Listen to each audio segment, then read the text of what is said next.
Olá senhores, sejam bem-vindos. O meu objetivo neste vídeo é gravar a respeito dos pontos relevantes do habeas corpus. Não é um estudo profundo do habeas corpus, apenas os pontos relevantes do habeas corpus de forma sucinta e objetiva para o seu concurso. Legal? Apenas um roteirinho para a gente ter a noção do habeas corpus. Muito bem. Senhores, em primeiro lugar, o habeas corpus ele está inserido no capítulo dos recursos no processo penal. Mas o habeas corpus não é recurso. A natureza jurídica do habeas corpus é de ação. Habeas corpus é uma ação constitucional de caráter mandamental. Habeas corpus é cabível na fase pré-processual, fase processual e fase executória. Em todas as fases, o habeas corpus, então, ele não é recurso, ele é ação e tem de ter as condições da ação.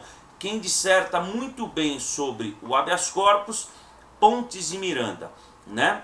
Muito importante saber que o habeas corpus é ação. O habeas corpus, ele nasceu para atacar a ilegalidade, né? A liberdade de locomoção, coação ilegal. Todos temos o direito de ir, vir e permanecer, vez que ninguém é obrigado a fazer ou deixar de fazer alguma coisa, senão em virtude de lei.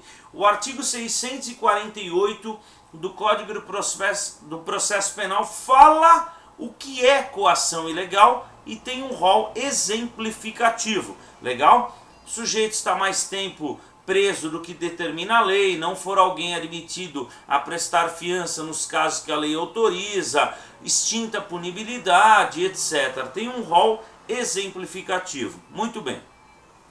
Quem pode impetrar habeas corpus?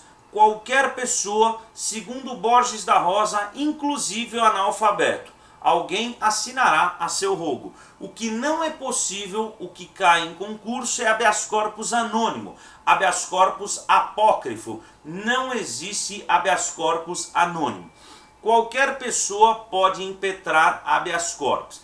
Precisa de capacidade postulatória? Precisa ser advogado? Não, não precisa ser advogado. Qualquer pessoa pode impetrar habeas corpus. O Ministério Público ele pode impetrar habeas corpus em benefício do agente. O juiz ele pode conceder de ofício habeas corpus. É possível habeas corpus ser impetrado por pessoa jurídica em benefício de pessoa natural, pessoa física.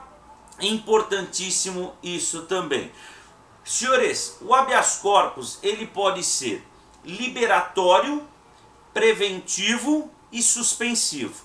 O liberatório, quando a liberdade está cerceada, você vai pedir o alvará de soltura. O habeas corpus preventivo é quando a liberdade não está cerceada, mas está na iminência. Você pede a expedição do salvo-conduto. E nós temos o habeas corpus suspensivo. É quando o juiz, por exemplo, ele decreta a prisão, mas o agente ainda não foi preso. Você pede a expedição do contramandado de prisão.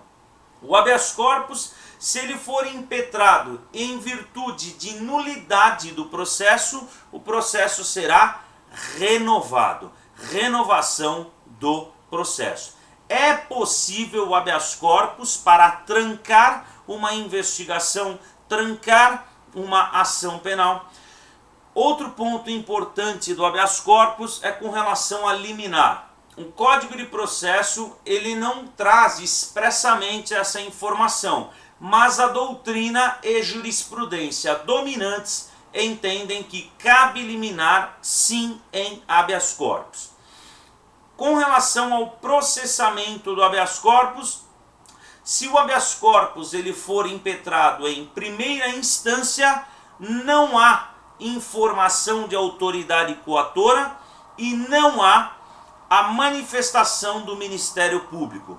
Já se o habeas corpus for impetrado em segunda instância, há pedido de informação de autoridade coatora e há manifestação do Ministério Público. Então, Em primeira instância não há pedido de informação e o Ministério Público não se manifesta. Em segunda instância há pedido de informação e o Ministério Público ele se manifesta. Primeira instância não se manifesta, segunda instância o Ministério Público ele se manifesta. E o habeas corpus ele tem de ser impetrado sempre perante a autoridade hierarquicamente superior.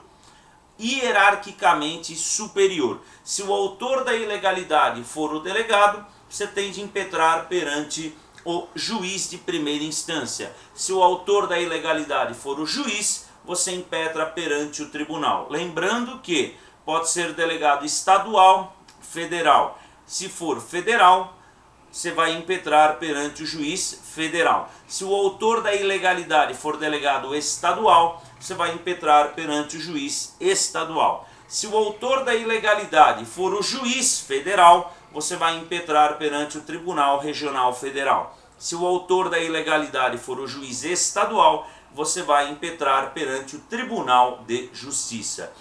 Então, senhores, esses são os pontos relevantes do habeas corpus. Volto a dizer, não é uma aula, é apenas os pontos relevantes de forma sucinta e bem objetiva. Combinado? Até uma próxima, valeu, muito sucesso, tchau!